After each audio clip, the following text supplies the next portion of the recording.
بسم اللہ الرحمن الرحیم نحمدک اللہم یا من نور قلوبنا بانوار المحبت العلویہ واکمل لنا دیننا بالولایت المرتضویہ واتم نعمتہ علینا بالہدایت الحیدریہ ونصلی ونسلم علی الخاتم لما سبق والفاتح لمن غلق المعلن الحق بالحق حبیبک وحبیبنا بالقاسم المصطفیٰ محمد اللہم صل علی محمد وآل محمد وعلى آله الطيبين الطاهرين المعصومين سيما بقية الله في الأراضين اللهم صل وسلم وزد وبارك على صاحب الدعوة النبوية والصولة الحيدرية والعصمة الفاطمية والحلم الحسنية والشجاعة الحسينية والعبادة السجادية والمآثر الباقرية والآثار الجعفرية والعلوم الكاظمية والحجج الرضوية والجود التقوية والنقاوة النقوية والهيبة العسكرية والغيبة الإلهية اللهم صل على محمد وعلى محمد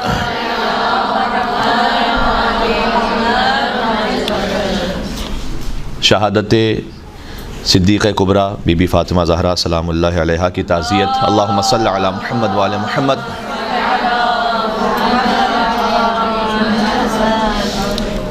حضرت حجت عجل اللہ تعالیٰ فرجہ شریف کی خدمت اقدس میں پیش کرتے ہیں اس دعا کے ساتھ کہ اللہ تعالیٰ ہمیں بی بی کے حبداروں میں قرار فرمائے اور آخرت میں ان کی شفاعت سے بہرہ مند فرمائے انشاءاللہ۔ کچھ نوٹس میرے پاس آمادہ تھے، وہ میں لے آیا آپ کے پاس، تو دیکھیں بات شروع کرتے ہیں کہاں تک بات پہنچتی ہے۔ اور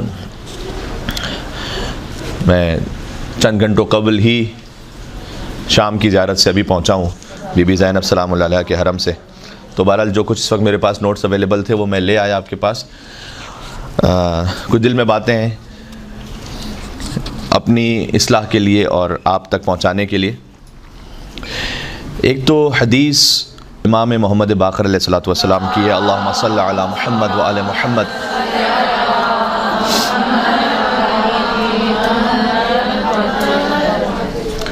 دیکھیں ہم سبھی الحمدللہ اہل بیت علیہ السلام سے محبت رکھتے ہیں، لیکن اس محبت کو اگر ہم امتحان کرنا چاہیں کہ واقعاً وہ محبت مضبوط کامل جیسے ہونی چاہیے وہ برحق ہے یا نہیں ہے، اس کا کوئی پیمانہ اہل بیت نے دیا ہے یا نہیں دیا۔ اس میں سے ایک پیمانہ آپ کی خدمت میں بیان کرتا ہوں، یہ بہار الانوار جلد نمبر 27 صفحہ نمبر 51 پر حدیث موجود ہے کہ پانچویں امام نے فرمایا کہ من اراد ان یعلم حبنا فلیمتحن قلبہ، جو یہ چاہتا ہے کہ وہ یہ معلوم کرے کہ ہماری محبت اس کے دل میں ہے یا نہیں ہے، فَلْيَمْتَحِنْ قَلْبَهُ، اسے چاہیے کہ وہ اپنے دل کا امتحان کرے، ٹیسٹ کرے، اپنے آپ کا خود ہی وہ ٹیسٹ کرے۔ اور ٹیسٹ کس طرح سے ہوگا؟ فَإِنْ شَارَكَ فِي حُبِّنَا حُبَّ عَدُوِّنَا فَلَيْسَ مِنَّا، اگر وہ شریک کرتا ہے ہماری محبت میں ہمارے دشمنوں کی محبت کو بھی، یعنی وہ دونوں سے محبت رکھتا ہے، دونوں کے بارے میں اچھی باتیں کرتا ہے، ہمارے بارے میں بھی اور ہمارے اعداء کے بارے میں بھی، ان کے لیے بھی سافٹ کارنر رکھتا ہے، ان کے بھی احترام کا قائل ہے، تو جو ہماری محبت میں شریک کرے ہمارے اعداء کی محبت کو فلیس منا، وہ یہ یاد رکھے کہ وہ کتنا ہی خود دعویٰ کر رہا ہے ہماری محبت کا، لیکن وہ ہم میں سے نہیں ہے۔ تو ایک تو پیمانہ امام علیہ السلام نے بیان فرما دیا، وَلَسْنَا مِنْهُ، اور ہم بھی اس سے نہیں ہیں، یعنی دو طرفہ امام علیہ السلام نے کہا نہ وہ ہم سے ہے نہ ہم اس سے ہیں۔ تو یہ نہیں ہو سکتا کہ ایک دل میں اہل بیت علیہ السلام اور اعداء اہل بیت ان کی محبت ایک ساتھ جمع ہو جائے، یہ ممکن نہیں ہے۔ یہ کچھ باتیں ایک زمانہ تھا کہ جب ہمیں غیروں کو سمجھانی ہوتی تھی کہ آپ یہ نہیں کر سکتے کہ آپ اسلام میں کچھ بظاہر مقتدر بزرگ شخصیات کے احترام کے قائل رہیں اور اہل بیت کی مودت و محبت کا بھی دم بھرتے رہیں، اس لیے کہ یہ بہت سارے موقع ایسے ہیں کہ جس میں یہ شخصیات آپس میں ایک دوسرے کے سامنے ہیں، جس کی سب سے بڑی مثال خود فتق کا موقع ہے، خود بی بی کی شہادت کا موقع ہے، پھر جنگ جمل ہے، صفین ہے، آگے نہروان ہے۔ تو بہت سارے موقع ایسے ہیں کہ آپ یہ نہیں کہہ سکتے کہ ہم اہل بیت علیہ السلام سے بھی محبت رکھتے ہیں اور ہم ان کے اعداء کے بھی احترام کے قائل ہیں۔ یہ بات پہلے غیروں کو بتانی پڑتی تھی، اب بدقسمتی سے آہستہ آہستہ اپنوں کو سمجھانا پڑ رہا ہے کہ احترام کے آپ قائل رہیں۔ یقیناً ہمیں اپنے عقیدے کا کہاں اظہار کرنا ہے اور کہاں اظہار نہیں کرنا وہ بھی ہمیں اہل بیت علیہ السلام ہی سے سیکھنا ہے. لیکن اس وقت ہم یہ بات کر رہے ہیں کہ کم از کم ہمارے دل کی کیفیت کیا ہونی چاہیے. اظہار تو بات کی بات ہے, پہلے ہم اپنے انٹرنلی اپنے اندر کے معاملات میں تو مطمئن ہوں کہ ہمارا عقیدہ ہونا کیا چاہیے. تو اس وقت آپ کو بہت جگہوں پہ باتیں سننے کو ملیں گی کہ کیا ضرورت ہے ایسے معاملات میں پڑھنے کی, 1400 سال پہلے کا معاملہ ہے, اللہ فیصلہ کر دے گا. آپ کو کیا ضرورت ہے کہ آپ کسی کے لیے کوئی اچھائی کے قائل ہوں, کسی کے لیے کوئی لعنت کے قائل ہوں. اور چلے میں یوں کہہ دوں کہ آپ کو کیا ضرورت ہے کہ بہت ساری ایسی شخصیات ہیں کہ جن کے لیے جب ہمارے بزرگوں نے کہا, فرض کیجئے وہ دعویٰ کرتے ہیں کہ بھئی ان کے لیے احترام رکھیں اور ان کی توہین نہ کریں, تو آپ کو کیا تکلیف ہو رہی ہے کہ آپ ان کی توہین کریں. تو معاملہ فقط توہین کا یا معاملہ ایسا نہیں ہے کہ ہم اپنے ذاتی معاملے کی وجہ سے کوئی توہین کرتے ہیں یا ہم اپنے ذاتی معاملے کی وجہ سے کسی پہ لعنت بھیجتے ہیں. اہل بیت علیہ السلام کی محبت ہی کمپلیٹ نہیں ہوتی جب تک ان کے اعداء پر آپ لعنت نہ بھیجیں. تو یہ پہلے مرحلے پر ہمارے لیے تو کلیئر ہونا چاہیے. تو تفسیر نور الثقلین جلد نمبر 4 صفحہ نمبر 234 پر مولا علی نے فرمایا کہ لا یجتمع حبنا و حب عدونا فی جوف انسان. فرمایا کہ اجتماع نہیں ہو سکتا ہماری محبت کا اور ہمارے دشمنوں کی محبت کا ایک انسان کے سینے میں. اور پھر مولا کائنات نے قرآن کی آیت کا حوالہ دیا کہ ان اللہ لم یجعل لرجل قلبین فی جوفہ. اللہ تعالیٰ نے کسی انسان کے سینے میں 2 دل نہیں رکھے. تو ما جعل اللہ لرجل من قلبین فی جوفہ, قرآن کی آیت ہے کہ اللہ نے کسی انسان کے سینے میں 2 دل نہیں رکھے. یا دل رحمان کا ہے یا شیطان کا ہے, یا دل رسول اللہ کی محبت کے ساتھ ہے یا ابو جہل اور ابو لہب کے ساتھ ہے, یا دل مولا علی علیہ السلام کے ساتھ ہے یا ان کی خلافت کو غصب کرنے والوں کے ساتھ ہے. دونوں ایک ساتھ جمع نہیں ہو سکتے. اور بی بی فاطمہ کی شہادت ہی اس بات پر ہے. امام جعفر صادق علیہ السلام نے فرمایا بہار و انوار اللہم صلی علی محمد وعلی محمد کہ کذب من زعم انہ من شیعتنا, وہ جھوٹ بولتا ہے جو یہ سمجھتا ہے کہ وہ ہمارے شیعوں میں سے وہ متمسک بعروۃ غیرنا, جبکہ وہ ہمارے غیر کے دامن سے وابستہ ہے. وہ جھوٹ بولتا ہے کہ وہ ہمارا شیعہ ہے. تو ایسی بہت ساری احادیث ہے جس میں سے کچھ خلاصہ میں نے آپ کے سامنے عرض کیا. ہاں البتہ اب اس کا اظہار آپ نے کہاں کرنا اور کہاں نہیں کرنا یہ بھی اہل بیت سکھلائیں گے. کیوں؟ ایک لفظ ہے تقیہ. تو تقیہ معمولاً منفی معنی میں ہمارے ہاں بول دیا جاتا ہے. شاعری میں بھی کبھی کبھار ہم کہتے ہیں, یعنی شعراء کے کلام میں ہم دیکھتے ہیں بھائی میں تقیہ وقیہ نہیں کرتا, یعنی اس کا مطلب ہے کہ میں بڑا بہادر ہوں, مجھے تقیہ کی ضرورت نہیں ہے, تو میں تو کھل کے اپنے ایمان کا اظہار کرتا ہوں. تقیہ بزدلی نہیں ہے, تقیہ حکمت ہے. تقیہ کا جو روٹ ورڈ ہے وہ تقویٰ ہے. تقویٰ کا ایک ورڈ آپ نے سنا ہوا ہے. تقویٰ کا مطلب ہے دین کو بچانا آپ نے, اور تقیہ کا مطلب ہے دیندار کو بچانا. تو تقویٰ یعنی اپنے ایمان کو بچائیے, تقیہ یعنی اس مومن کو بچائیے یا جو خود صاحب ایمان ہے وہ اپنے آپ کو بچائے, جان مال عزت اور آبرو. یہ بھی واجب اور ضروری ہے. ان التقیۃ دینی و دین و آبائی, امام نے فرمایا تقیہ تو میرا دین ہے اور میرے آبا و اجداد کا دین ہے. تو ایک طرف سے امام علیہ السلام نے بھرپور براءت از اعداء اہل بیت, جس کو ہم تبرہ کہتے ہیں, لعنت کا عقیدہ یہ بھی سکھایا ہمیں پوری طریقے سے. دوسری طرف سے ہمیں تقیہ کا بھی درس دیا کہ آپ نے کہاں اپنے ایمان کا اظہار کرنا ہے اور کہاں نہیں کرنا, یہ خود ہمیں اہل بیت علیہ السلام سے پوچھنا ہوگا. لا دین لمن لا تقیۃ لہ, فرمایا اس کا کوئی دین ہی نہیں جس کے پاس تقیہ نہیں, یعنی وہ بے دین ہے. تو تقیہ کوئی بزدلی نہیں ہے. ہم بہت مقامات پر اس وقت دیکھتے ہیں کہ کھوکھلی جذباتیت کا شکار ہے. ہر چیز کو, میں آپ کو ایک مثال دیتا ہوں. فرض کیجئے کہ ایک جگہ مجلس ہونی تھی, بہت ہی سادہ سی مثال دے رہا ہوں, اور وہاں کے ایس ایچ او نے نہیں ہونے دی.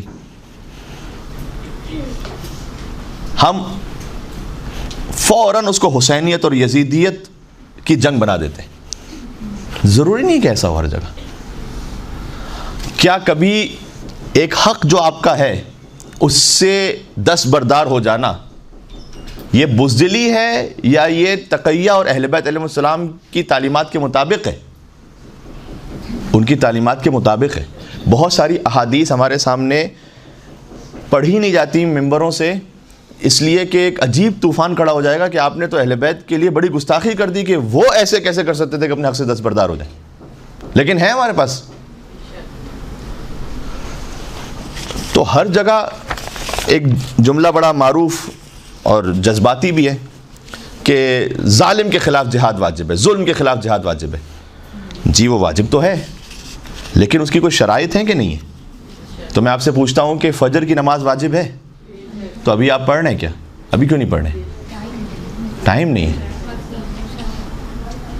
ایک چیز کا واجب ہونا اور ہے، اس کا وقت آ جانا اور ہے۔ روزے واجب ہیں کہ نہیں؟ واجب ہیں، تو ابھی آپ واجب کی نیت سے کیوں نہیں رکھ رہی؟ رمضان میں واجب ہے۔ حج واجب ہے یا نہیں؟ جس پر استطاعت ہے، للہ الناس حج البیت من استطاع الیہ سبیلا، حج واجب ہے، تو ابھی میں چلا جاؤں حج پہ؟ نہیں، جو اللہ تعالیٰ نے وقت متعین کیا ہے اس پہ جانا ہے مجھے۔ ظلم کے خلاف جہاد واجب ہے تو بالکل واجب ہے۔ کب واجب ہے یہ خود سے ڈیسائیڈ کروں گا یا اللہ تعالیٰ سے پوچھوں گا؟ اس کی شریعت سے پوچھوں گا۔ اس لیے فقط خطبہ کی بھی کھوکھلی جذباتیت میں نہ آ جایا کریں۔ جذباتی تقریر کر دینا بہت آسان ہے، اللہ تعالیٰ نے تھوڑی بہت خطابت کچھ مجھے بھی عطا کی ہوئی ہے، یہاں میں بھی بہت جذباتی خطابت کرتے ہوئے چلا جاؤں تو کچھ نہ کچھ فن اللہ تعالیٰ نے مجھے عطا کیا ہوا ہے۔ لیکن ہمیں اپنے جذبات کو پس پشت ڈال کر یہ دیکھنا ہے کہ محمد اور آل محمد نے ہم سے کیا چاہا ہے۔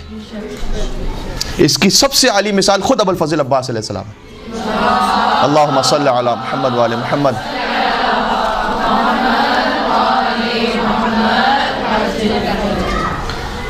مجھے پورے سفر کربلا میں، مدینہ سے کربلا تک کا پورا سفر، اس میں آپ کو ایک بظاہر ضعیف روایت بھی نہیں بتلا سکتے، کوئی قوی روایت تو چھوڑ دیں، ضعیف روایت بھی نہیں بتلا سکتے کہ مولا عباس علیہ السلام نے امام حسین علیہ السلام کو جا کے مشورہ دیا ہو کیسا کر لیں تو بہتر نہیں ہے۔ ارے ہم کیوں خیمے ہٹائیں؟ 2 محرم کو امام علیہ السلام کربلا پہنچ گئے اور ان کے خیام فرات کے ساتھ ہیں، پھر عمر سعد کا لشکر آیا اور شمر کا لشکر آیا اور انہوں نے کہا کہ آپ خیمے ہٹائیے۔ تو امام علیہ السلام کا جب حکم آ گیا تو کیا مولا عباس علیہ السلام نے مشورتاً یہ بات کہی کہ مولا ذرا سوچ لیتے ہیں، بہتر نہیں ہے کہ اس وقت اگر ہم نے یہ خیمے ہٹا دیے تو صفین میں بھی ہو چکا ہے کہ انہوں نے پانی بند کر دیا تھا ہم پر، تو یہ پھر سے وہ کام کریں گے؟ کہیں آپ کو کوئی مشورہ نظر؟ ہم کون ہوتے ہیں امام کو مشورہ دینے والے؟ ہمارا کام ہے تسلیم ہو جانا، اور اس بات پر بھی تسلیم ہو جانا جو ہماری عقل میں نہیں آ رہی۔ اس میں سے یہ ایک بہت اہم بات ہے کہ کئی مرتبہ آپ دیکھیں گے کہ یہ تو ظلم ہو رہا ہے، ہمیں اٹھنا چاہیے، جبکہ امام علیہ السلام نے منع فرمایا یا سکوت اختیار کی، اس لیے کہ اس کا ایک وقت ہے۔ ہر واجب کا جیسے ایک موقع ہے، اس کی شرائط ہیں۔ نماز واجب ہے تو نماز قبلہ رخ ہو کے واجب ہے نا، کسی اور رخ پہ نماز پڑھوں گا تو نماز ٹھیک نہیں ہے۔ تو جو جہاد بھی ہے وہ بھی اس طریقے سے واجب ہے کہ جو امام علیہ السلام نے سکھلایا ہے۔ بعض بار میں آپ کے سامنے احادیث پڑھتا ہوں، آپ کو بظاہر یہ تعجب ہوگا، اور اگر آپ امام علیہ السلام کے تصور کو نکالنے درمیان سے تو نعوذ باللہ من ذالک نقل کفر نباشت محسوس ہوگا کہ یہ کہیں بزدلی کا مظاہرہ تو نہیں ہو رہا۔ ایک خطبہ نکاح ہے کہ جو ہر نکاح پہ پڑھا جاتا ہے، بسم اللہ الرحمن الرحیم، الحمدللہ اقرارا بنعمت ولا الہ الا اللہ اخلاصا لوحدانیت وصلی اللہ علی محمد سید بریت وعلی الاصفیاء من عطرت، اما بعد فقد کان من فضل اللہ علی الانام ان اغناهم بالحلال عن الحرام، وقال اللہ تبارک وتعالی فی القرآن وانکحوا الایام منکم والصالحین من عبادکم وامائکم یکونوا فقراء یغنیہم اللہ من فضلہ واللہ واسع علیم، وقال رسول اللہ صلی اللہ علیہ وآلہ وسلم تناکحوا وتناصروا تکثروا فانی اباہی بکم الامم یوم القیامہ ولو بالسقط، وقال ایضا صلی اللہ علیہ وآلہ وسلم النکاح من سنتی ومن رغب عن سنتی فلیس منی۔ یہ خطبہ نکاح ہے جو صیغہ نکاح سے پہلے پڑھا جاتا ہے، پھر صیغہ نکاح ہوتے ہیں، مثلا انکحت موکلتی موکلک علی المہر المعین المعلوم۔ یہ میں نے کیوں بات چھیڑ دی؟ یہ جو خطبہ نکاح ہے یہ کس نے پڑھا تھا اپنے نکاح پر؟ کس امام نے پڑھا تھا؟ آپ میں سے کسی کو معلوم ہے؟ جی، امام محمد تقی علیہ السلام نے۔ مولا کے نام پر ایک مل کے صلوات بھیجیے گا محمد اور آل محمد پر۔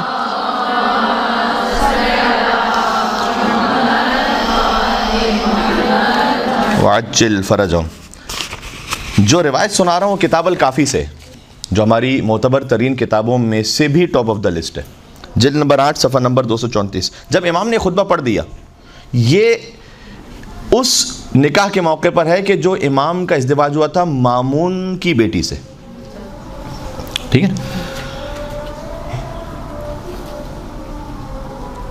آواز تو نہیں جاری ہوگی باہر میرے خیال میں نا. ایک مل کے صلوات بھیجیے گا محمد اور آل محمد پر. اللہم صلی علی محمد و آل محمد.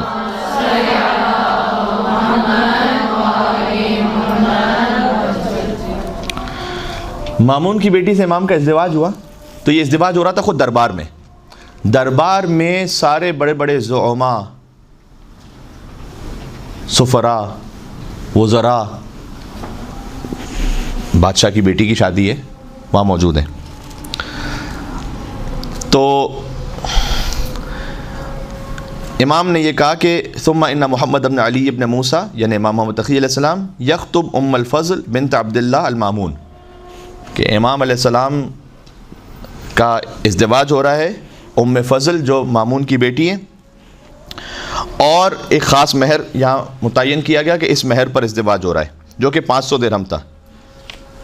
اب مجھے معاف کیجیے گا اور آپ کو تھوڑا تحمل رکھنا ہوگا.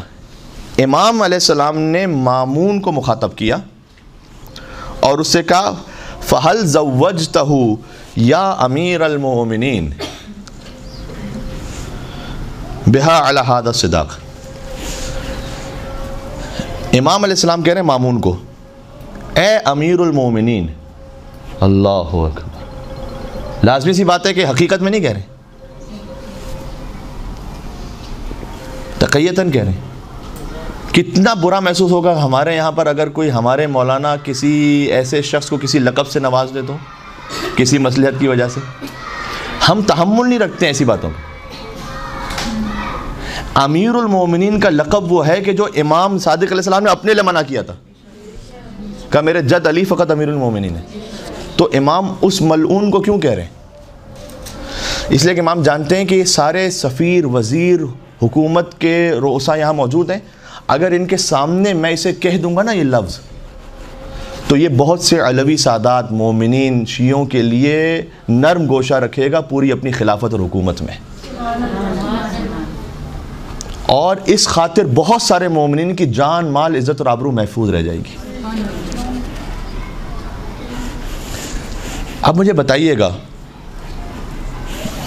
میں خود اپنے اندر سوچ کے بات کر رہا ہوں کہ پتہ نہیں کتنا آپ اس کو ریسیو کر پا رہی ہیں. مجھے بتائیے گا کہ اگر کوئی امام علیہ السلام سے سامنے پلٹ کر یہ کہے کہ آپ یہ حسینیت کے ماننے والے ہیں، ہمارے یہ نعرہ لگتا ہے نہیں لگتا؟ مجھے ایمان سے بتائیں، ہماری خطبہ کی طرف سے لگتا ہے کہ نہیں لگتا؟ بہت دور ہیں ہم تعلیمات اہل بیت سے.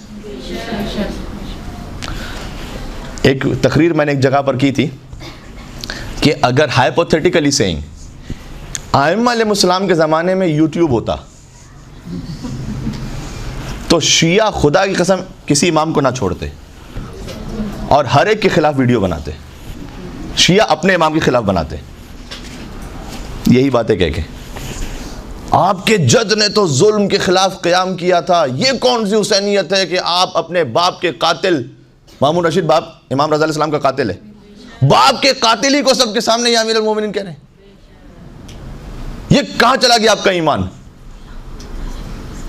مجھے ایمان سے بتائیے یہ ہوتا نہیں ہوتا. اس لیے کسی کی کھوکھلی جذباتیت میں بہہ نہ جایا کریں. دیکھیں امام نے کیا سکھلایا ہے. لہٰذا فرمایا ائمہ علیہ السلام نے کہ ہماری غیبت کے زمانے میں ہمارے قیام سے پہلے ہر قیام باطل ہے، ہماری بیعت سے پہلے ہر بیعت باطل ہے. یہ کیا ہے؟ فرمایا کہ کئی جگہوں پر، جس کا لٹرل میننگ نہیں ہے لیکن یوں فرمایا کہ اپنے گھروں میں بند ہو جاؤ، معاش کی فکر کرو، اپنے ایمان کو بچاؤ اور نسلوں تک منتقل کرو. یہ ہم نے کرنا تھا، ہم نکل پڑے کسی اور طرف. امام علیہ السلام نے، اب دیکھیں دونوں طرف سے اتنا اسٹرانگ میسج ہے نا امام کا. ایک طرف سے دربار میں اس ملعون ترین شخص کو مصلحت اور تقیہ کی وجہ سے امیر المومنین بھی کہا، دوسری طرف یہی امام جواد وہ تشریف فرما ہے، بے تحاشا گریہ کر رہے ہیں، اور امام رضا علیہ السلام نے کہا کہ بیٹا آپ کے اس وقت گریے کا سبب کیا ہے؟ بالکل بچپن کا عالم ہے۔ امام محمد تقی علیہ السلام 8 برس کے سن میں امامت کے عہدے پر فائز ہو کر ان کی امامت کا زمانہ شروع ہو گیا، تو بالکل بچپن کا زمانہ ہے امام کا، بہت رو رہے ہیں۔ امام جواد علیہ السلام نے کہا کہ بابا مجھے اپنی جدہ فاطمہ زہرا کی شہادت یاد آ رہی ہے، اور کاش میں ان 2 ظالموں کو ان کی قبروں سے نکالوں اور ان سے بدلہ لیتے ہوئے ان کے لاشوں کو جلا دوں، اور اس لاش سے جو جلنے کے بعد راکھ بنے اسے ہوا میں اڑا دوں۔ یعنی اتنے شدید امام علیہ السلام کے دل میں نفرت ہے ان 2 لعینوں کے لیے۔ اور جب امام رضا علیہ السلام کے سامنے کہا امام محمد تقی علیہ السلام نے، تو امام رضا نے پلٹ کے جواب دیا، انت اہل للامامہ، ہے بیٹا جو آپ نے یہ بات کہی آپ ہی امامت کے اہل ہیں۔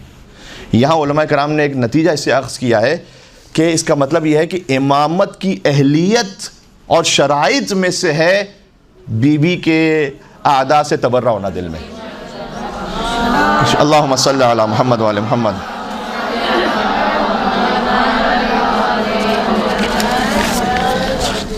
شیعہ کی اہلیت میں سے نہیں، امامت کی اہلیت میں سے۔ تو اس کا مطلب کیا تھا؟ جس موقع پر تقیہ کرنا تھا بھرپور تقیہ بھی کیا، جس موقع پر اپنے ایمان کا اظہار کرنا تھا بھرپور ایمان کا اظہار بھی کیا۔ تو ہم بسا اوقات یہ جو 2 پرواز کے لیے پر ضروری ہے نا، اس میں سے کسی ایک کو چھوڑ دیتے ہیں، ٹھیک ہے؟ تو آپ نے اپنے ایمان کے بارے میں جو سیکھنا بھی ہے اور بھرپور طریقے سے اپنے شاگردوں کو اور سب سے پہلے تو اپنے بچوں کو خانوادے کو سکھلانا بھی ہے، یہ آپ کا کام ہے۔ ممبر سے کام نہیں ہو سکتا، ممبر سے بہت کچھ کھل کے بیان نہیں ہو سکتا، یہ آپ نے کرنا ہے، مدرسے میں ہونا ہے، اور ماشاءاللہ ہو بھی رہا ہے۔ یہاں میں بہت سی کلاسز میں گیا۔ دوسری طرف سے آپ نے، جو میں بار بار لفظ استعمال کر رہا ہوں، کہ بلا وجہ کی جذباتیت سے بھی بچنا ہے، ٹھیک ہے؟ اور ہر معاملے میں یہ نہیں لے کر آ جانا کہ اگر کہیں پر آپ کو کوئی مسئلہ نظر آ جائے، آپ کے سامنے واٹس ایپ میسج فارورڈ ہو جائیں کہ حسین زندہ باد یزید مرتد، آپ سمجھیں کہ بھائی امام حسین کا مسئلہ کھڑا ہو گیا۔ یہ ایسا نہیں ہے، ہر جگہ پر نام استعمال کرتے ہیں حسینیت کا، نعوذ باللہ من ذالک، کئی دفعہ اپنے کچھ فائدوں کے لیے۔ ایک روایت اور سناتا ہوں، سن سکیں گے؟ تحمل تو کر رہے ہیں نا؟ اللہم صلی علی محمد وعلی محمد۔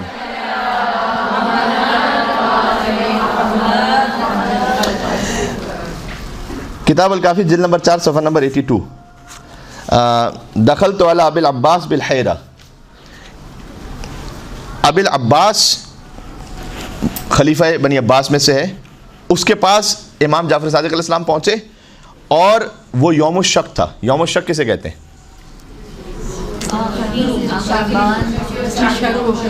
شعبان والا نہیں، رمضان والی کی بات ہو رہی ہے۔ یوم الشک کا مطلب ہے کہ رمضان کا آخری دن ہے تتمہ، یا شوال کا پہلا دن ہے، عید ہے۔ تو یعنی 29 رمضان ہو چکی تھی، اب 30 رمضان ہے یا پہلی شوال ہے۔ اس دن امام پہنچے تو اس خلیفہ بنی عباس نے امام سے پوچھا، ما تقول فی الصیام اليوم، آج کے دن کے روزے کے بارے میں آپ کا کیا خیال ہے؟ آج روزہ ہے آپ کا کہ نہیں ہے؟ تو امام علیہ السلام نے کہا کہ ہم سے، گویا اب بٹوین دا لائنز میں کہہ رہا ہوں، پھر امام کا لفظ پڑھتا ہوں، یعنی ہم سے کیا پوچھ رہے؟ ان سمتا سمنا و ان افطرتا افطرنا، اگر آپ روزہ رکھیں گے تو ہم بھی روزہ رکھ لیں گے، آپ افطار کریں گے ہم بھی افطار کر لیں گے۔ کتنا پیسو رپلائی ہے، ایگریسو نہیں ہے، ہاں ہماری مرضی ہم جو کریں گے۔ آپ نے پرسنل جو کرنا ہے وہ کرنا ہے، یہ نہیں کہ جس دن روزہ ہے تو اس دن عید منا لینی، چونکہ گورنمنٹ نے کہہ دیا تھا، اس کا مطلب یہ نہیں ہے۔ یہ بھی فقیہ سے پوچھنا ہے آپ کو۔ ہمارے کسی عمل سے کوئی شیعت وغیرہ طے نہیں ہو رہی ہوتی، تو اس لیے ہمارا جو معاملہ ہے، اب اگر فقیہ نے آپ کے فقیہ کے مطابق آج روزہ ہے تو چاہے گورنمنٹ نے عید اناؤنس کر دی، آپ نے روزہ رکھنا ہے، اور اگر عید ہے اور چاہے گورنمنٹ نے روزہ اناؤنس کر دیا تو آپ نے عید منانی ہے، ٹھیک ہے؟ وہ تو مسئلہ واضح ہے۔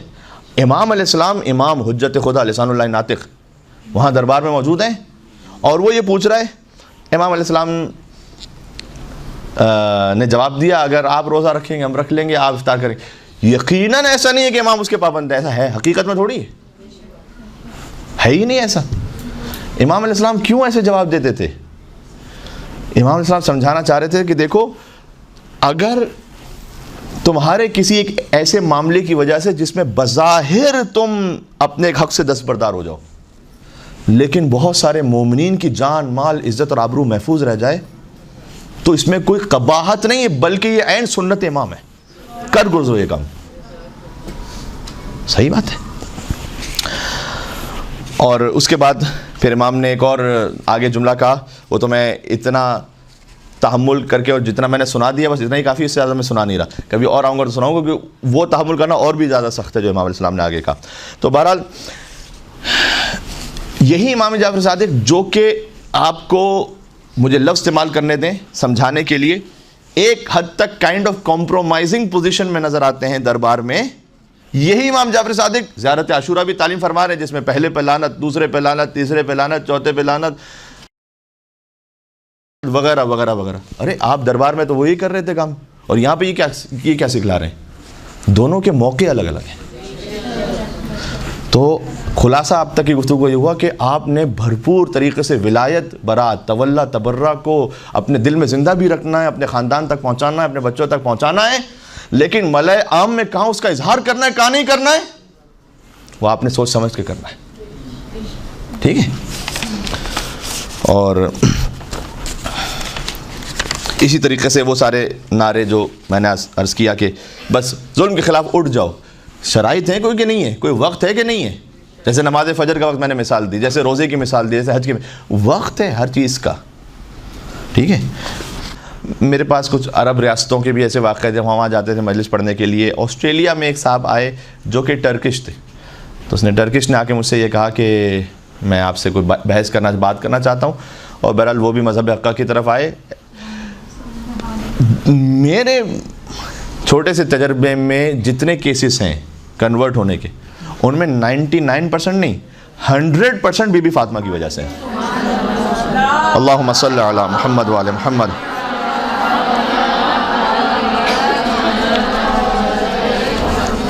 وعجل فرجہم. 100%. تو لہٰذا یہ تو اتنا اسٹرانگ پوائنٹ ہے اور اتنا حساس ایک معاملہ ہے کہ جس پہ ہمیں جتنا اس کو ہم پڑھیں اس کے بارے میں اور جتنا اس کو ایبزارب کریں اور جتنا نسلوں تک پہنچائیں اتنا ہی کم ہے. زیادہ سے زیادہ یہ ہونا چاہیے اس طریقے سے کہ جو اہل بیت نے سکھلایا ہے. ٹھیک ہے. ما تکاملت النبوۃ لنبی حتی اقر بفضلها و محبتها. امام نے فرمایا کہ کسی نبی کی نبوت بھی اللہ نے مکمل نہیں کی جب تک اس نے بی بی فاطمہ کی محبت کا اقرار نہ کیا. کسی نبی کی نبوت مکمل نہیں کی جب تک اس نے بی بی فاطمہ کی فضیلت کا اقرار نہ کیا. ایک روایت شاید کم پڑھی گئی ہے، بڑی لطیف ہے. حضرت ابو طالب علیہ السلام کی بہو ہوتی ہیں بی بی فاطمہ. تو حضرت ابو طالب نے توسل کیا بی بی فاطمہ سے. بی بی کا مقام اتنا ہے، اور وہ بظاہر بلکہ یقیناً جو روایت ہے وہ بی بی کی ولادت سے پہلے کی، یعنی ابھی ان کی تشریف آوری نہیں ہوئی دنیا میں، حتیٰ مولا علی کی بھی تشریف آوری نہیں ہوئی تھی. تو مولا علی کی ولادت سے قبل مکہ میں ایک بار زلزلہ آیا تھا، اور بڑے بڑے پتھر جو ہے کوہ بلقیس سے جدا ہو کر گر رہے تھے. تو حضرت ابو طالب علیہ السلام ایک بلند مقام پہ تشریف لے گئے اور خدائے متعال سے انہوں نے استغاثہ کیا اور کہا کہ الہی و سیدی، اے میرے اللہ، اے میرے سردار اور مولا، اسألک بالمحمدیۃ المحمودہ وبالعلویۃ العالیہ وبالفاطمۃ البیضاء. میں پروردگار تجھ سے سوال کرتا ہوں محمد کی محمدیت کے واسطے سے اور علی کی علویت کے واسطے سے اور فاطمہ کی نورانیت کے واسطے سے. اللہ تفضلت علی اہل التہامۃ بالرحمۃ والرأفہ، کہ پروردگار تو حضور کی رسالت، محمد کی محمدیت صلی اللہ علیہ وآلہ وسلم اور علی مرتضیٰ کی علویت اور فاطمہ زہرا کی نورانیت کے واسطے سے رحم فرما مکے والوں پر. اور پھر وہ زلزلہ رک گیا تھا.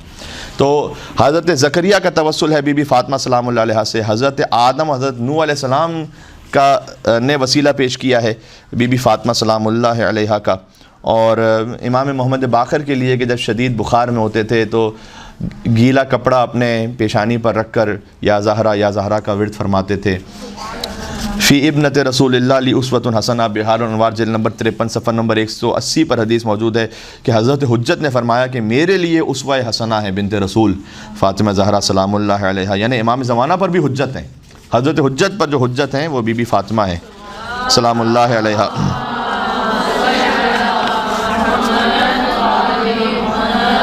ایک شعر ایک دفعہ میں نے لکھا تھا، ہے جبیں عیسیٰ کی خم مہدی کی عظمت کے لیے، کیوں حضرت عیسیٰ علیہ السلام امام زمانہ کے پیچھے نماز پڑھیں گے، تو لازمی سی بات ہے جب امام کے پیچھے نماز پڑھیں گے تو جہاں امام کے قدم مبارک ہوں گے وہاں حضرت عیسیٰ علیہ السلام کا سر ہوگا۔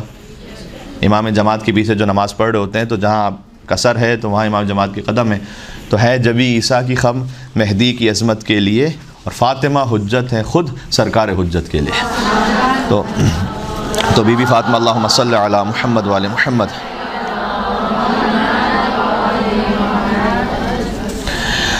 ایک آخری روایت سنا کے تھوڑا سا مجھ سے کہا گیا کہ آج ایک احتمال ہے کہ شہادت کا دن آج بھی ہے، تو تھوڑے سے مصائب پڑھنے کے لیے مجھ سے کہا گیا ہے، تو وہ میں اپنے ثواب کی خاطر پڑھوں گا، اور وہ بھی چاہتا یہ ہوں کہ میں روایت پڑھوں۔ یہ میں اپنے سیکھنے کے لیے بات کہہ رہا ہوں آپ سے، آہستہ آہستہ اس میں بھی اگر ہم بہتری لا سکیں کہ مصائب کو فقط ایک سنے سنائے روایتی انداز میں پڑھنے کے بجائے، وہ بھی غلط نہیں ہے، اور کوئی ایسی روایت کہ جو شان اہل بیت سے متصادم نہ ہو آپ پڑھ بھی سکتے ہیں، آپ نے جس معتبر عالم سے سنی بھی ہے یا کسی کتاب میں دیکھی بھی ہے، لیکن اگر آپ روایت کے متن پر آئیں گے نا، یعنی کتابوں کے متن پر ڈائریکٹ، شاید ہوتا ہے کہ آپ کی عربی یا فارسی کتابوں تک رسائی نہ ہو، لیکن کم از کم جو ٹرانسلیٹڈ اردو کتابیں جب اس میں آپ کو دیکھیں گے تو وہاں سے جب آپ مصائب پڑھ رہے ہوں گے تو اس کی رقت الگ ہوگی۔ اور کوشش کرتا ہوں کہ میں آپ کے سامنے براہ راست روایت سے پڑھوں مصائب، لیکن جو اس سے پہلے روایت سنا رہا تھا وہ کتاب معانی الاخبار میں شیخ صدوق نے صفحہ نمبر 41 پر لکھا ہے کہ امام صادق علیہ السلام سے سوال کیا گیا عن معنی حی علی خیر العمل۔ اذان میں ہم کہتے ہیں حی علی خیر العمل، حی علی خیر العمل، اقامت میں کہتے ہیں حی علی خیر العمل، حی علی خیر العمل، قد قامت الصلاۃ، قد قامت الصلاۃ۔ تو حی علی خیر العمل کیا ہے؟ خیر العمل کی طرف جلدی کرو، تو امام نے کہا خیر العمل الولایہ، بہترین عمل اہل بیت کی ولایت پر ایمان رکھنا ہے۔ دوسرا جواب دیا خیر العمل بر فاطمہ و ولدہا، بہترین عمل بی بی فاطمہ اور ان کے بچوں کے ساتھ نیکی کرنا ہے، یہ نیکی ہے آپ کی جب آپ ذکر بی بی فاطمہ میں موجود ہیں، اور اگر ذکر انجام دیں یہ ان کی خدمت میں نیکی کرنا ہے، یہ بہترین عمل ہے ماشاءاللہ۔ اس لیے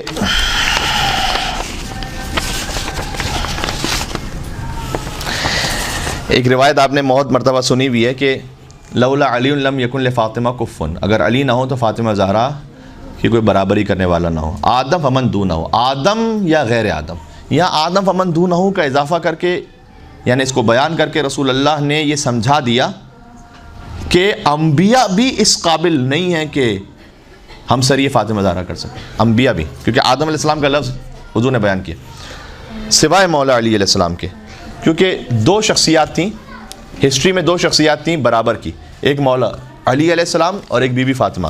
مولا علی علیہ السلام مرد ہونے کی وجہ سے ان کے فضائل ملأ عام میں تھے، بدر ہے، خیبر ہے، خندق ہے، احد ہے، شب ہجرت کا واقعہ ہے، انگشتری دینا ہے حالت رکوع میں، لیکن خاتون ہونے کی حیثیت سے بی بی کے گھر کی ذمہ داریوں اور حجاب کی وجہ سے بی بی کے فضائل اس طرح سے سامنے نہیں تھے جیسے مولا علی علیہ السلام کے سب کے سامنے تھے۔ تو رسول اللہ نے ایک جملہ ایسا ارشاد فرمایا کہ اب جتنے مولا علی کے فضائل ہیں وہ سب کے سب بی بی فاطمہ کے فضائل بھی ہیں، کہ اگر علی نہ ہو تو فاطمہ کی کوئی ہمسری کرنے والا ہی نہ ہو، یعنی اب جو کچھ علی ہیں وہ فضیلت میں بی بی فاطمہ کی طرح ہیں، بہت بڑی بات ہے۔ کیوں؟ اس لیے کہ علی قطب عالم امکان ہے، علی مولا المومنین ہے، علی یاسب الدین ہے، علی نبی عظیم ہے، علی مبید الشرک والمشرکین ہے، علی قاتل الناکسین والقاسطین والمارقین ہے، علی ابو الیتامى والمساکین ہے، باب حکمت رب العالمین ہے، عمود الدین ہے، اول العابدین ہے، علی شبیہ ہارون ہے، علی نفس الرسول ہے، علی زوج البتول ہے، علی سیف اللہ المسلول ہے، علی امیر البررہ ہیں، قاتل الفجرہ ہیں، قسیم الجنت والنار ہیں، صاحب اللواء ہیں، سید العرب ہیں، کشاف القرب ہے، صدیق اکبر ہیں، علی ابو السبتین ہیں، علی ذوالقرنین ہیں، علی ہادی ہیں، علی داعی، علی شاہد و مشہود ہیں، علی غرۃ المہاجرین ہیں، علی صفوۃ الہاشمیین ہیں، علی کرار غیر فرار ہے، برادر جعفر طیار ہیں، علی عازم الاحزاب ہیں، قاسم الاسلاب ہیں، معز الاولیاء ہیں، مذل الاعداء ہیں، اخطب الخطباء ہیں، قدوۃ اہل القصاء ہیں، امام الائمۃ والاتقیاء ہیں، قائد اہل البطحاء ہیں، ابو السید الشہداء ہیں، ممیت البدع ہیں، محی السنہ ہیں، موضع العجب ہیں، سردار عرب ہیں، وارث علم رسالہ ہیں، لیث الغابہ ہیں، حسن الحسین ہیں، خلیفۃ الامین ہیں، زرغام ہیں، ابو الیتام ہیں، وسیع ہیں، ولی ہیں، ہاشمی ہیں، مکی ہیں، مدنی، ابتحی ہیں، طالبی ہیں، عروۃ الوثقیٰ ہیں، غیث الورا ہیں، مصباح الدجا ہیں، ابن عم المصطفیٰ ہیں، ولی اللہ ہیں، سر اللہ ہیں، عین اللہ ہیں، ید اللہ ہیں، خازن علم اللہ ہیں، اور حب علی رحمۃ اللہ ہیں، اور بغض علی لعنت اللہ ہے۔ ان تمام فضائل کے ہوتے ہوئے امیر المومنین ہم سر سیدہ بنتے ہیں، سیدہ سے آگے نہیں ہوتے ہیں۔ اللہم صلی علی محمد وعلی محمد۔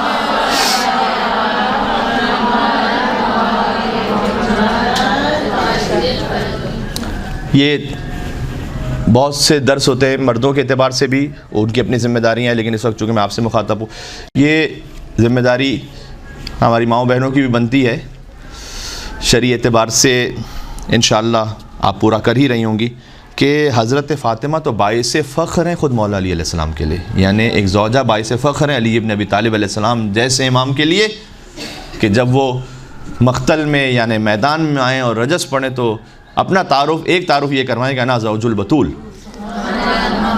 یعنی مجھے پہچانو کہ میں بتول کا شوہر ہوں۔ کیا کہنا، کیا کہنا۔ ایک آخری میسیج اس میں اور دے دوں، یہ سارے فضائل آپ نے سنے نا، اور ماشاءاللہ ماؤں کی گودیوں سے ہم یہی سن رہے ہیں۔ آپ اپنی مجالس کی بنیاد، اس کا سینٹر اہل بیت کی ولایت کو بنائیں، اور اس کے ارد گرد تمام تعلیمات، اخلاقیات، واقعات، میسیجز کو پہنچائیں۔ یہ یاد رکھیے گا۔ پھر ایک ٹپ دے رہا ہوں آپ کو، اب تو آج تھوڑی سی ٹپس ہو گئی ہیں آپ تک کہ کس کو آپ نے سننا ہے، کس کو نہیں سننا، کیسے آپ نے آگے بڑھنا ہے، اپنی سوچ کیسے بنانی۔ اگر کوئی اہل بیت علیہم السلام کے علاوہ کسی بھی شخصیت کو لارجر دین لائف بنا کر آپ کے سامنے پیش کرے نا، آپ وہاں سٹاپ لگا دیں۔ ہر عالم کا احترام ہے، علماء کے واقعات بھی پڑھے جاتے ہیں تاکہ ہم اسے انسپریشن لے سکیں۔ حجت فقط 14 ہے، معصوم فقط 14 ہے۔ تو اگر یہ کچھ ٹپس ہیں کہ آپ کو کہیں محسوس ہو کہ یار اہل بیت سے بھی بڑھ کر یہاں تو غیر معصومین کا ذکر شروع ہو گیا، رک جائیں۔ یہ غلط پریسیڈنٹ ہے کہ جو سیٹ ہو گیا پچھلے کچھ سالوں میں۔ ہماری 1200 سال کی غیبت امام علیہ السلام کی ہسٹری میں ایسا کبھی ہوا نہیں ہے۔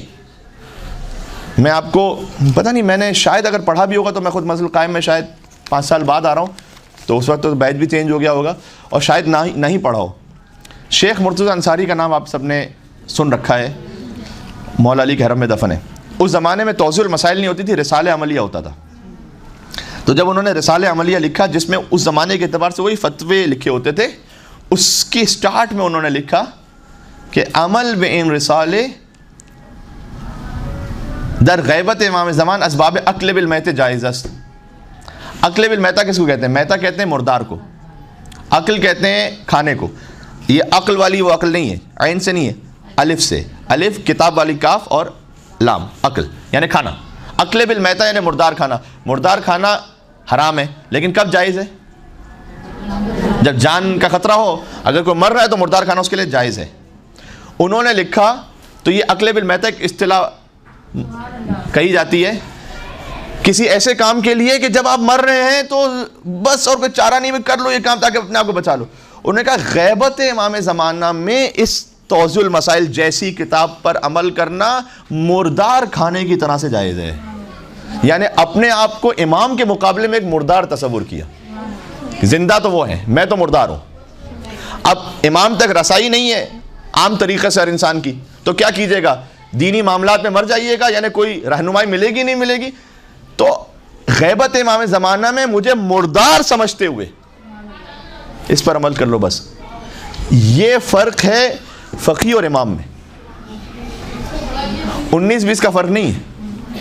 18-20 کا فرق نہیں ہے جیسے کبھی کبھی ہماری اسپیچز میں اب بیان ہونے لگا ہے. امام کے سامنے ہم مردان ہیں, مردے, ہیٹ ہے, ہیٹ. بات واضح ہو رہی؟ تو فقط جب فضائل کی بات ہو تو ائمہ علیہ السلام تک رہیں, عصمت کی بات ہو ان تک بات کریں. ہاں پھر ان کے پیغام کو پہنچانے کے لیے کبھی کسی عالم کا ایک اچھا سا واقعہ ہے وہ آپ نے پڑھا, اچھی بات ہے, اس میں کوئی حرج نہیں, ہم بھی سناتے ہیں, لیکن آئیڈیالائز فقط 14 کو کریں بس.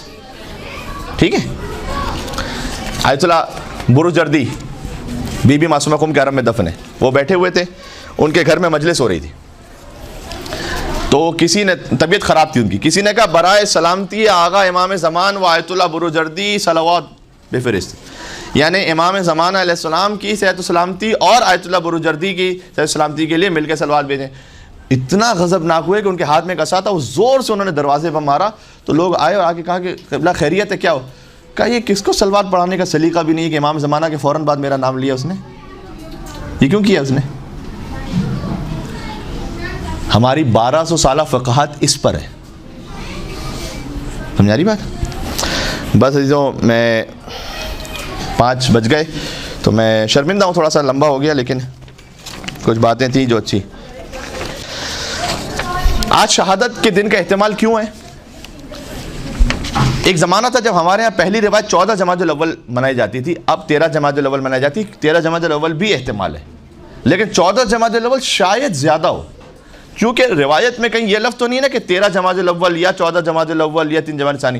بعد از وفات رسول 75 دن یا 95 دن, چونکہ نقطے ہوتے نہیں تھے, اس کی تفصیل آپ تک پہنچ چکی ہے, کیونکہ نقطے ہوتے نہیں تھے لہذا پتہ نہیں ہے کہ وہ 70 و خمسہ ہے یا 90 و خمسہ ہے. 90 یعنی 90, 70 یعنی 70, خمسہ یعنی 5, تو 75 ہے یا 95 ہے, ہمیں پتہ نہیں ہے. تو دونوں ہی پر بی بی کا ذکر ہو تو کیا ہی کہنا.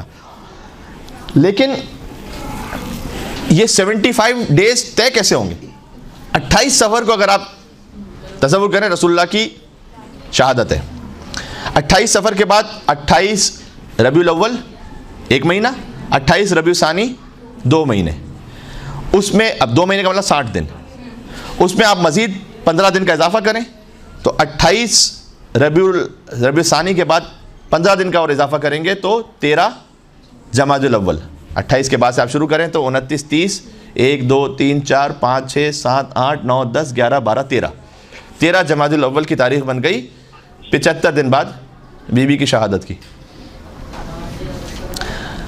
یہ کیا ریکارڈ ہو رہی ہے میری تقریر؟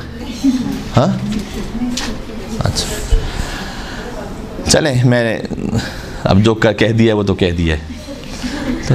یہ میں نے کہا آپ کے لیے, میں نے کیوں, میں اس سے مجھے تکلیف پریشانی نہیں ہوتی کہ کہیں پہ کوئی بات چلی جائے, لیکن چونکہ وہ ادھوری جاتی ہے نا, اس سے تکلیف ہوتی. دوسری بات یہ ہوتی ہے کہ کچھ باتیں ہوتی ہیں کہ جو آپ تحمل رکھتی ہیں کہ میں آپ کے سامنے بیان کروں, چونکہ آپ کا ایک پس منظر ہے. مثال کے طور پر شاید عوام الناس میں سے کوئی یہ نہ سن پائے کہ مولا کیسے یا امیر المومنین کہہ رہے ہیں, مولانا صاحب یہ کیا کہہ دیا, تو آپ نے توہین امام کر دی. چونکہ ابھی تک سمجھ اس مقام تک نہیں پہنچی ہے, آپ شاید سمجھ جائیں گے, اس لیے کچھ باتیں جو خواص میں بیان ہونے والی تھی وہ یہاں رہنی چاہیے تاکہ آپ اس کو اپنے الفاظ میں آگے بیان کریں. ٹھیک ہے. اچھا, 13 جمادی الاول 75 ڈیز ہو گئی. یہ اس صورت میں ہے کہ جب سفر, ربیع الاول, ربیع الاخر تینوں 30 کے مہینے آپ کاؤنٹ کیجئے, جو کہ ہائیلی ان لائکلی کہ 3 ایک ساتھ 30 کے مہینے ہو گئے ہوں. ہمیں تو نہیں پتا 30 کا کون سا تھا, 29 کا کون سا تھا. تو اگر آپ اس میں سے کسی ایک مہینے کو بھی 29 کا لیں تو پھر 14 جمادی الاول بن جائے گی. تو یہ زیادہ قرین قیاس ہے شاید کہ 14 جمادی الاول آپ 75 دن کے حساب سے کریں, اس لیے کہ آپ ان 3 مہینوں میں سے 2 کو 30 کا لے لیں, 1 کو 29 کا لے لیں. تو آج زیادہ قرین قیاسی ہے کہ شاید 75 دن کی روایت کے اعتبار سے کل کے بجائے آج شہادت کا دن ہو. ٹھیک ہے. تو ایک تو یہ کہ اس کی حساسیت میں نے آپ تک پہنچا دی. ما زالت بعد ابیہا معصبۃ الراس, ہمیشہ بی بی اپنے بابا کے بعد اس عالم میں ہوتی تھیں کہ ان کی پیشانی پر ایک پٹی ہوتی تھی. ناہلۃ الجسم, ان کا جسم بہت نحیف ہو گیا تھا. منحدۃ الرکن, ان کی کمر جھک گئی تھی. باقیۃ العین, ان کی آنکھوں سے ہمیشہ آنسو جاری رہتے تھے. محرقۃ القلب, ان کا دل جل چکا تھا. ایک خط ہے جو بیوی پر ظلم کرنے والے نے لکھا ہے حاکم شام کو، خود اس نے خط لکھا ہے کہ میں نے کیا کیا، فاطمہ کے ساتھ میں نے کیا کیا، وہ خط میں بیان کر رہا ہے۔ یہ بہار انوار جلد نمبر 30 میں خط موجود ہے۔ اس کا یہ بیان ہے کہ میں بت پرست تھا اپنے آپ کے لیے، جب وہ اظہار کر رہا ہے اپنے ہی کسی ساتھی سے تو وہ کھل کے بات کر رہا ہے کہ میں بت پرست تھا اور بت پرست ہی رہا۔ یہ یاد رکھیے گا، جو بیوی کے قاتل ہیں، ان پر ظلم کرنے والے ہیں، ان میں سے کوئی بھی اصل میں مسلمان نہیں، لائق احترام تو چھوڑ دیجئے، کوئی ہے ہی نہیں مسلمان اور قابل اس میں سے ایمان رکھنے والا۔ کہتا ہے ایمان کا فقط اظہار کیا، نفاق کو چھپا کر رکھا۔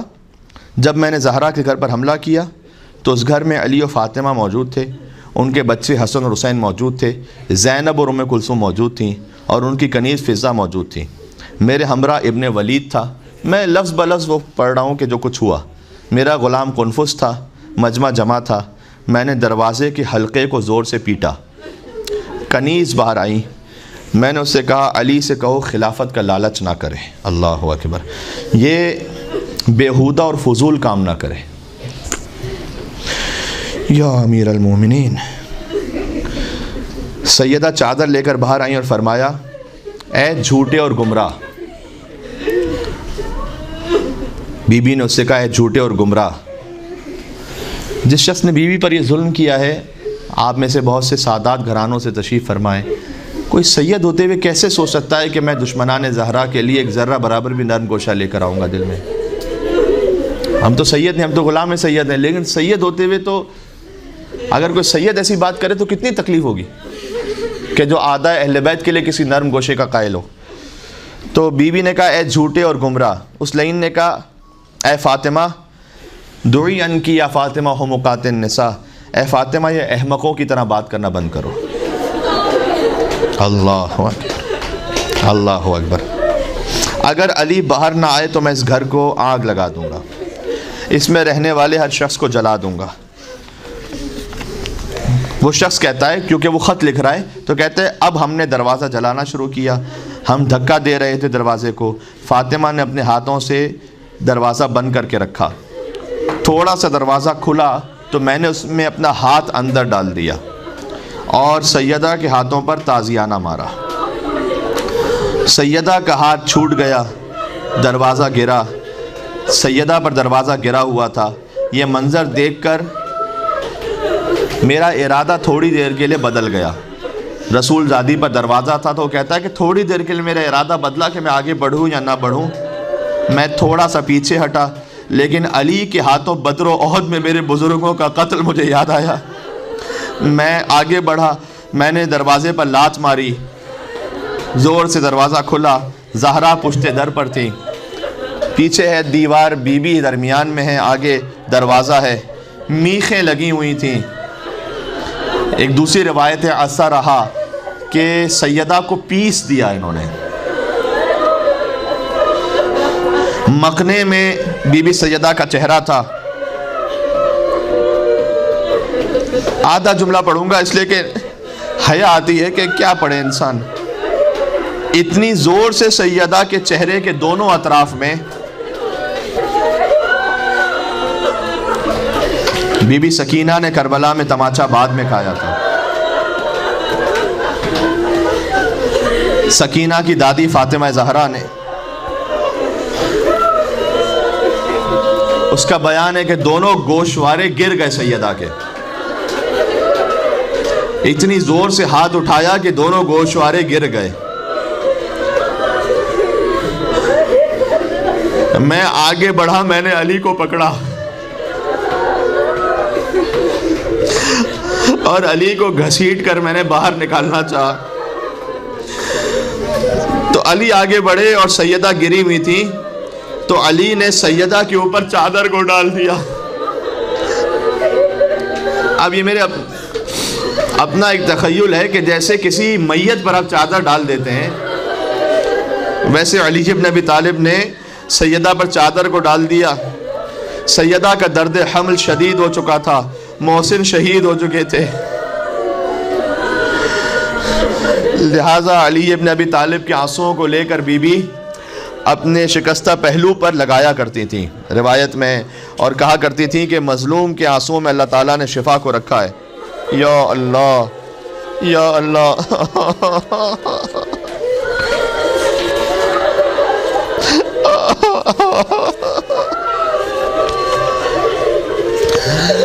ایک روایت سناتا ہوں، اور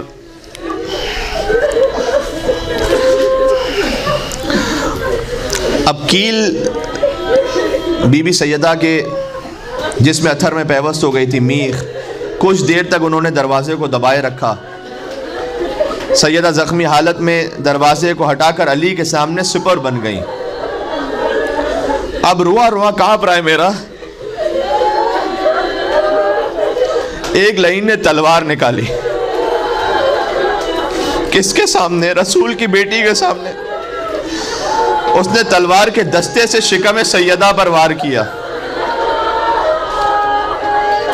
بی بی سیدہ کی صدا آئی، یا فضہ فخذینی لقد سقطت ما فی بطن احشائی، اے فضہ مجھے پکڑ لو، میرے بطن میں جو تھا وہ مار دیا گیا۔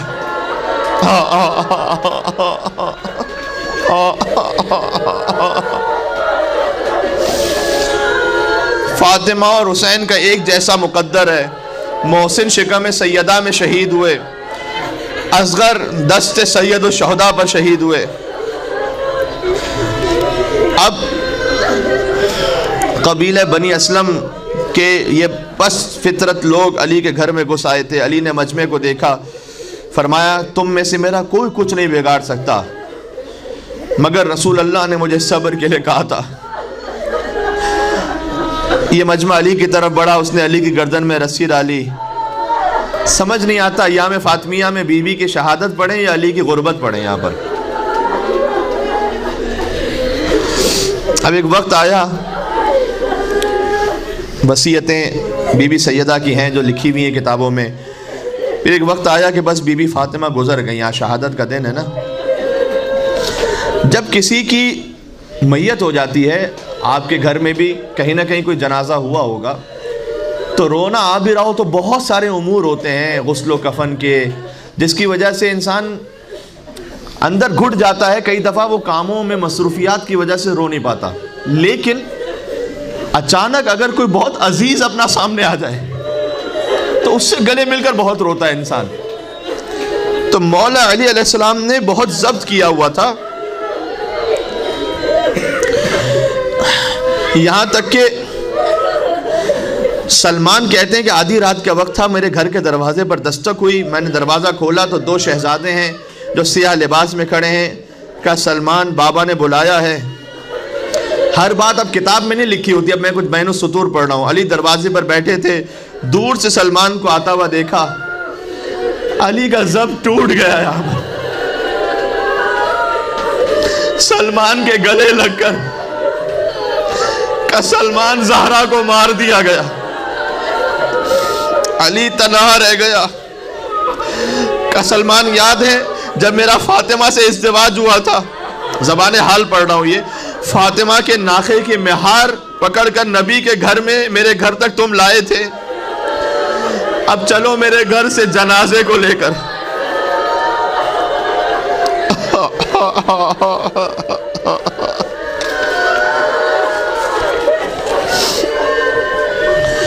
جنازہ تیار ہو گیا، مولا نے فرمایا حلمو تزودوا من امکم، بچوں ماں کا آخری دیدار کر لو، خداحافظ کہہ دو۔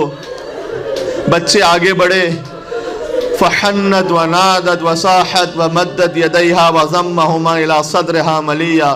علی جیسا انسان قسم کھا کر کہتا ہے خدا کی قسم، جب بچے ماں سے لپٹے ہوئے تھے تو میں نے دیکھا زمین و آسمان کے درمیان صدا آ رہی تھی کہ فاطمہ سے جدا کر دو اے علی، بچوں کو فرشتوں میں کوہرام بپا ہے۔ بی بی نے زور سے جھینپ لیا حسین کو اپنے سامنے۔ آج بھی یاد ہے ایک ماں کی محبت کا سما، جس گھڑی دہر سے رخصت ہوئی خاتون جنا، صحن میں رکھا تھا تابوت، علی تھے گریاں، رو کے حسنین صدا دیتے تھے بولو اماں، مامتا تڑپی تو دستور کہن ٹوٹ گئے، سن کے بچوں کی صدا بند کفن ٹوٹ گئے.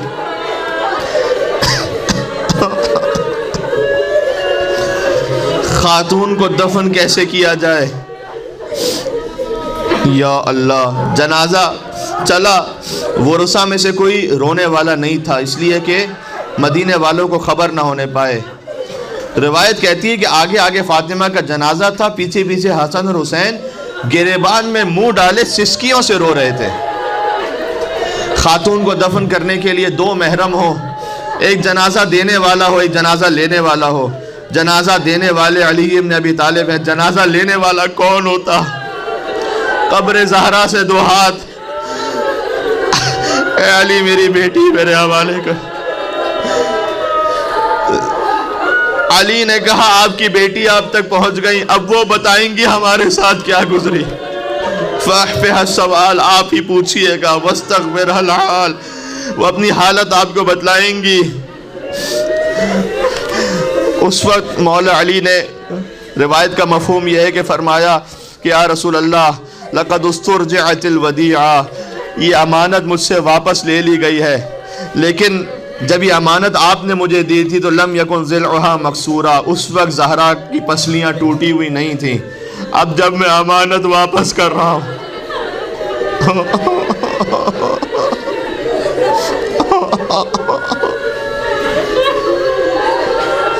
پہلو شکستہ ہے.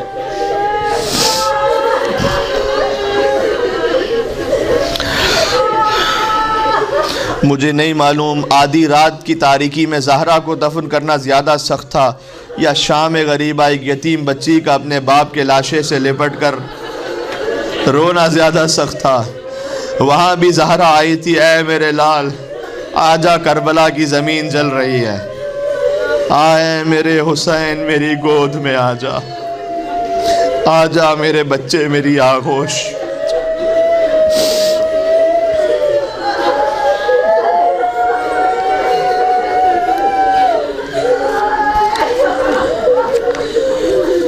اللهم صل على فاطمة وأبيها وبعلها وبنيها والسر المستودع فيها. سلام اس بی بی پر کہ المظلوم بعلها، جس کا شوہر مظلوم ہے، الممنوعۃ حقها، جس کے حق کو منع کر دیا گیا، المغصوبۃ ارثها، جس کی میراث کو غصب کیا گیا، المکسورۃ ضلعها، جس کی پسلیوں کو توڑ دیا گیا.